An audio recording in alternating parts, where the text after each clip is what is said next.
कहा जाता है कि रूप और सौंदर्य जब अपनी चरम सीमा पर होते हैं तो अक्सर उनके साथ अहंकार भी जन्म ले लेता है। मोदिनीपुर शहर की राजकुमारी सत्यभामा इसका सबसे बड़ा उदाहरण थी। राजा वज्रसेन की यह इकलौती पुत्री इतनी खूबसूरत थी कि देवलोक की अप्सराएं भी उसके सामने पानी भरे। जब वह महल के गलियारों से निकलती तो उसकी रेशमी चुनरी के उड़ने भर से हवाओं में इत्र महक उठता था।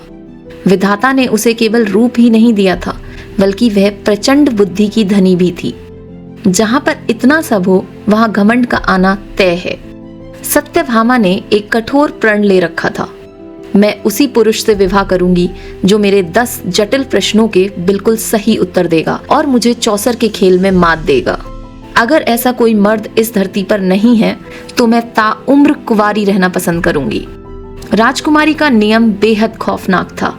जो भी राजकुमार इस चुनौती को स्वीकार करता और हार जाता, उसे मौत नहीं मिलती थी, बल्कि उसे आजीवन राजकुमारी के तहखाने में कैदी बनकर सड़ना पड़ता था। सत्यभामा का मानना था कि जो पुरुष एक बार उसके सौंदर्य को देख ले, वह या तो उसका स्वामी बनेगा या फिर जिंदगी भर उसका गुलाम। वह नहीं चाहती थी कि कोई अयोग्य इंसान सिर्फ उसकी सुंदरता निहारने आए और हारने के बाद दुनिया में उसकी चर्चा करे।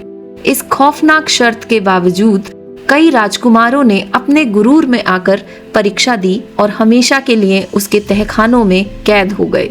लेकिन एक दिन वह हुआ जो मोदिनीपुर के इतिहास में पहले कभी नहीं हुआ था।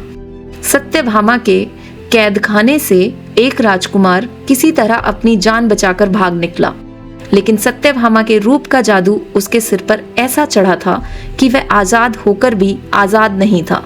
वह पागलों की तरह घने जंगलों में भटकता रहा, आसमान की तरफ देखकर रोता रहा और चीखता रहा, हे ईश्वर, या तो मुझे मौत दे दे या एक बार फिर मेरी सत्यभामा के दर्शन करा दे। उसके बिना यह जीवन राख के समान है। विरह की आग में जलता हुआ वह राजकुमार भटकते भटकते चंद्रावती नाम की सरहदों तक आ पहुंचा। उसी समय चंद्रावती के प्रतापी और दयालु राजा वीरसेन शिकार के लिए उस जंगल से निकले थे।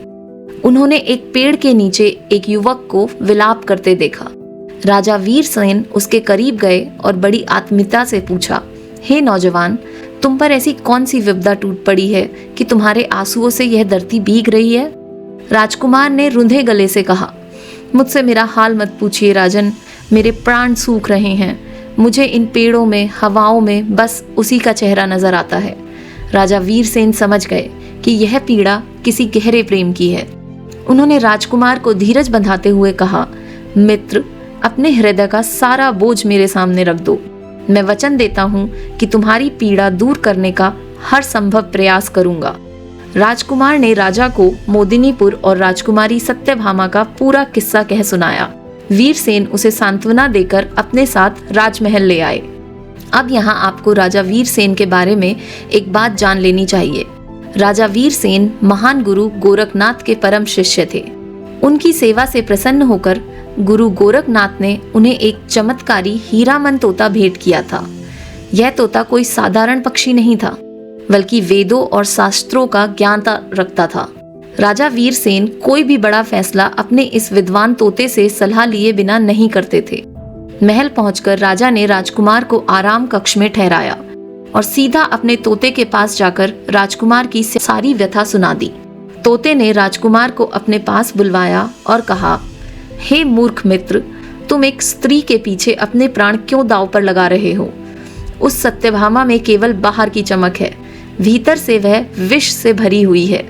तुम खुशकिस्मत हो कि वहां से जिंदा लौट आए। अगर तुम्हारा मन अब भी नहीं मानता तो मेरी एक कहानी सुनो। वर्धमान नगर में एक मेहनती पठान रहता था।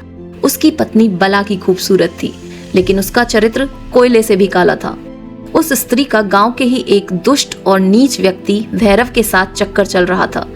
जब वह पठान मजदूरी करने जाता, भैरव उसके घर आ धमकता। पठान का एक छोटा बेटा भी था। एक दिन उस मासूम बच्चे ने अपनी माँ और भैरव को एक साथ देख लिया और अपने पिता को सारी सच्चाई बता दी। क्रोध में अंधे होकर पठान ने अपनी पत्नी की खूब पिटाई की। अगले दिन जब पठान काम पर गया तो भैरव फिर आया। उसने स्त्री को उदास देखकर कारण पूछा। जब स्त्री ने बताया कि उसके बेटे ने सारा राज खोल दिया है, तो भैरव ने एक खौफनाक सलाह दी। अपने इस बेटे का गला घोटकर मार डाल, ताकि तुम्हारे और मेरे रास्ते का कांटा हमेशा के लिए हट जाए। वासना में अंधी हो चुकी उस माँ ने अपने ही हाथों से अपने जिगर के टुकड़े की जान ले ली। जब शाम को पठान घर लौटा तो वह स्त्री छाती पीट पीट कर रोने लगी और पूरे मोहल्ले को इकट्ठा कर लिया। उसने झूठा नाटक करते हुए कहा, मेरा मासूम बच्चा एक पैसे के लिए जिद कर रहा था और इस जालिम पिता ने गुस्से में आकर उसे जान से मार डाला। पहरेदार दोनों को राजा के दरबार में ले गए। राजा ने पूछा कि क्या इसका कोई गवाह है? तब उस मक्कार औरत ने अपने प्रेमी भैरव का नाम ले लिया। भैरव ने आकर झूठी गवाही दे दी और उस राज्य के अंधे कानून ने उसे बेगुनाह पठान को फांसी पर लटका दिया। कहानी खत्म करके हीरामन तोता राजकुमार से बोला, इसीलिए ए राजकुमार, औरत जात का कोई भरोसा नहीं। तुम उस सत्यभामा के महल से बच निकले हो, फिर से अपनी गर्दन मौत के फंदे में मत फंसाओ। लेकिन राजकुमार तो जैसे सुध बुध खो चुका था।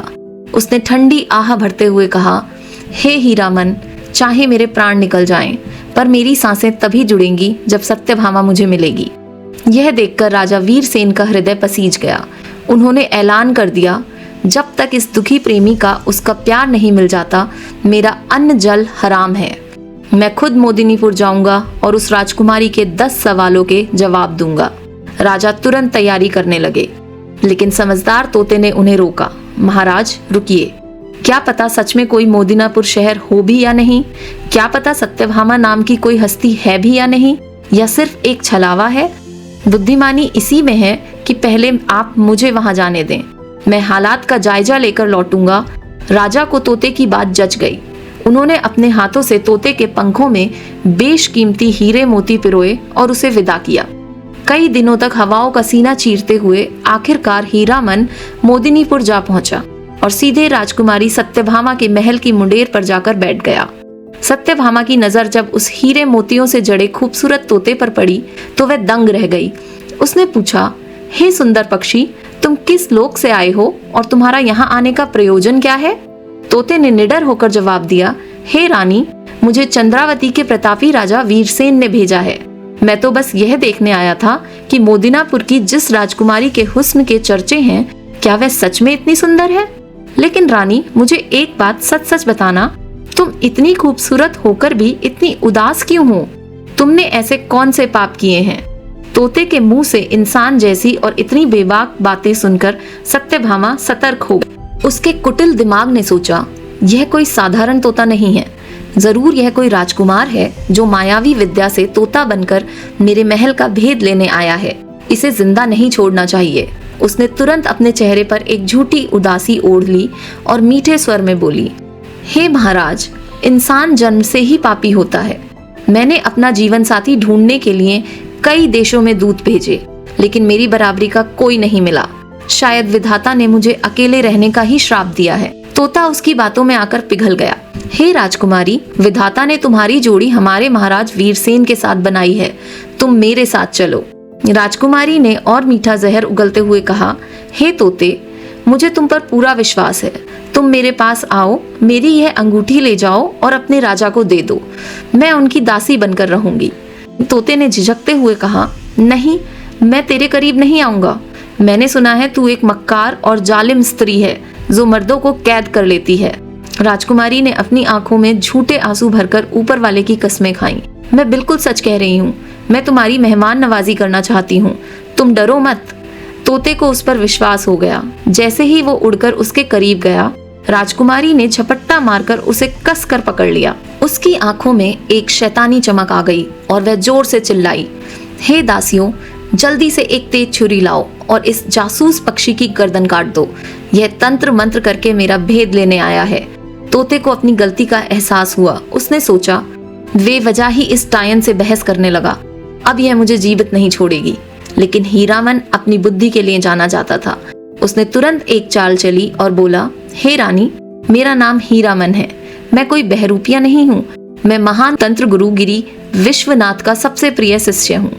अगर तुम मुझे जीवित छोड़ दो तो मैं तुम्हें वह गुप्त मंत्र सिखा सकता हूँ जिससे तुम पूरी दुनिया को अपने वश में कर लोगी। जादू टोने का नाम सुनकर रानी लालच में आ गई। उसने कहा, ठीक है, जल्दी से मुझे वह मंत्र बता, वरना अभी तेरे सारे पंख नोच डालूंगी। धन्यवाद। सब्सक्राइब करना ना भूलें।